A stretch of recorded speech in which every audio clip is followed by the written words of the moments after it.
warahmatullahi wabarakatuh. Kembali lagi di podcast Santri Session Cerita Ringan Hikmah Ramadan. Nah, kali ini saya kedatangan tamu spesial, yakni ustazah yang cantik jelita. Dia pakai baju pink-pink. Waduh, cantik banget. Coba dikenalin sama penonton nih, ustazah, siapa namanya? Halo, perkenalkan nama saya Nur Hayati. Saya bisa dipanggil Yati. Saya dari Pasru Jambe.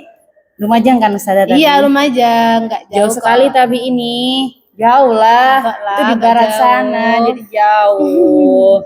Langsung saja nih, saya di sini itu ustazah ingin bertanya-tanya mengenai hikmah-hikmah di bulan Ramadan kepada ustazah. Boleh enggak nih saya kalau tanya-tanya sama ustazah? Boleh.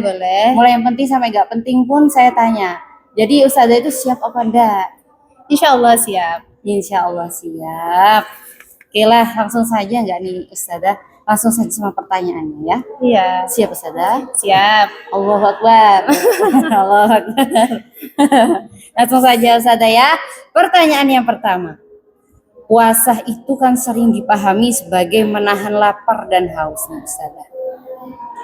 Kemudian di pesantren itu puasa juga sangat erat kaitannya dengan adab. Mengapa adab menjadi hal penting saat santri berpuasa? Itu kenapa, ustazah? Karena inti puasa itu bukan pada perut ustazah, tapi pada pengendalian diri. Adab adalah wujud nyata dari keberhasilan puasa sendiri. Oh begitu ustazah.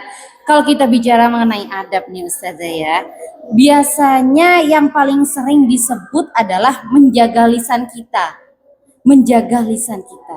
Kenapa lisan harus diperhatikan menjadi perhatian utama gitu ustazah? Kenapa? Karena lisan itu cepat dan dampaknya panjang ustazah. Satu ucapan bisa merusak pahala puasa ustazah. Di pesantren ini lisan santri mencerminkan akhlaknya ustazah. Oh begitu. Jadi kadang candaan antara santri itu kan spontan ya ustazah. Di saat puasa batasannya itu di mana sih ustazah? Kayaknya kalau berbicara soal lisan itu kayaknya menyebabkan lisan kita itu kan kayak tidak terkontrol begitu. Jadi gimana batasan itu kita tanggulangi gitu, gimana ustazah? Candaan itu boleh ustazah ya. Tapi harus terjaga ustazah. Kalau sudah menyakiti, merendahkan atau memicu emosi orang, itu sudah keluar dari adab puasa ustazah. Oh, jadi dengan adanya lisan kita yang tidak terkontrol tadi bisa menyebabkan orang tersebut sakit hati, maka puasa kita itu bakalan keluar dari adab puasa begitu ustazah. Iya ustazah. Makanya harus jaga-jaga kalau mengucapkan candaan-candaan gitu ustazah. Kalau misalkan bercanda sama teman, kita harus memiliki batasan begitu. Agar kita itu tidak mengeluarkan kita dari adab kita untuk berpuasa. Iya. Kemudian yang keempat ya ustazah, selain lisan nih, bagaimana dengan sikap? Menurut ustazah itu sikap itu gimana? Sikap itu terlihat dengan cara berbicara, berjalan, dan bersikap kepada guru serta teman ustazah. Puasa seharusnya membuat santri lebih tenang, bukan mudah terhasut ustazah. Contohnya seperti apa ustazah? Kayak misalnya ustazah, kayak gini loh. Misalkan kita berteman dengan seseorang si A misalkan. Ketika kita ingin berteman, bukannya kita malah menjelek-jelekkan teman, kayak berbuat tidak baik kepada teman, tapi kita itu harus baik gitu. Kalau kita bertindak atau bersikap tidak baik terhadap teman kita, mana teman yang ingin berteman dengan kita begitu kan? Kayak begitu kan ustazah contohnya. Iya betul. Tapi realitanya nih ustazah, saat lapar emosi justru lebih gampang naik, itu gimana sih ustazah? Itu wajar Ustazah. Justru disitulah latihan akhlaknya Ustazah. Betul. Santri belajar menahan reaksi bukan menuruti emosi Ustazah. Berarti di sini sikap santri itu berkaitan juga dengan pengendalian emosi begitu. Iya, Ustaz? betul sekali Ustazah. Oke. Kemudian kalau ada konflik kecil nih di pesantren, kalau misalkan ada konflik kecil di pesantren saat puasa nih, sebaiknya itu bagaimana sih menurut Ustazah? Tanggapannya Ustazah itu bagaimana sih? Sebaiknya sih pilih diam daripada memperpanjang masalah Ustazah. Betul. Diam dalam puasa seringkali lebih bernilai daripada menang dalam debat Ustazah. Lebih baik kita itu Diam aja diam saja daripada kita berdebat tambah memperpanjang masalah. Mending kita diam, masalahnya sudah sampai situ aja Iya, begitu. Ustazah, betul. Seperti itu Ustazah. Iya, betul. Menarik sekali nih Ustazah. Kalau lalu bagaimana nih dengan adab hati? Adab hati itu bagaimana sih? Adab hati itu sangat sulit Ustazah.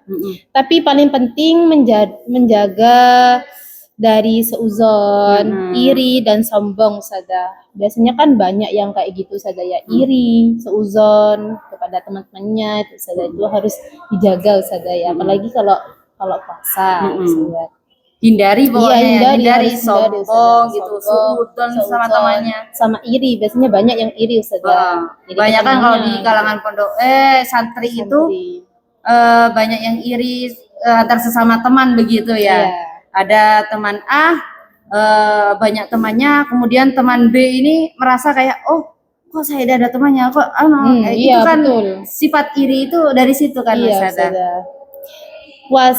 Puasa itu melatih santri untuk membersih niat dan perasaan Ustazah. Oh, berarti dengan adanya puasa itu melatih diri santri untuk niat membersihkan diri dan menata kembali niatnya begitu. Semoga puasa kita khususnya di lingkungan pesantren nih Ustazah benar-benar melahirkan adab yang indah.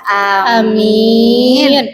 Karena adab adalah mahkota ilmu dan ruh dari puasa kita sendiri Ustazah. Berarti ketika kita memiliki adab maka kita akan memiliki mahkota tersebut. Betul Ustazah. Mahkota ilmu tersebut sangat istimewa sekali Ustazah. Oke lah, sampai sini kayaknya Ustazah. Ini kayaknya mau azan maghrib nih Ustazah kayaknya. Iya. Ustazah juga mulai capek kayaknya kan dari tadi itu aktivitas kan Ustazah. Bagaimana ini habis podcast masih tetap fit atau sudah loyo nih Ustazahnya? Ya, alhamdulillah loyo Ustazah. Loyo karena banyak tenaga mungkin yang dikeluarkan begitu. Oke lah, info penting untuk penonton semua yang ada di rumah yang ingin mendaftarkan anaknya, cucunya, serta neneknya. Neneknya Ustazah, janganlah Ustazah. Repot dengan kita nanti. Oh iya jangan. Bayi boleh? Boleh, silahkan. Bayi boleh? Ya gak apa-apa Ustazah. Oh, ibu daftar saja tadi. Gitu daftar. Oke, daftar saja dulu baru nanti kalau misalkan lulus SD atau SMP baru dipondokkan. Oke. Jangan lupa ya yang ingin memondokkan anaknya, di sini Pondok Pesantren Kiai Syarifuddin Asrama Makoman Mahmudah membuka penerimaan santri baru yang ingin mendaftarkan anaknya di pondok pesantren, yang mau dipondokkan di Asrama Makoman Mahmudah, silakan hubungi nomor di bawah sini. Dan jangan lupa untuk penonton setia yang di rumah, tekan tombol like, share, komen, and subscribe. Cukup sekian dari kami, kurang lebihnya mohon maaf. Wassalamualaikum warahmatullahi wabarakatuh. Bye-bye.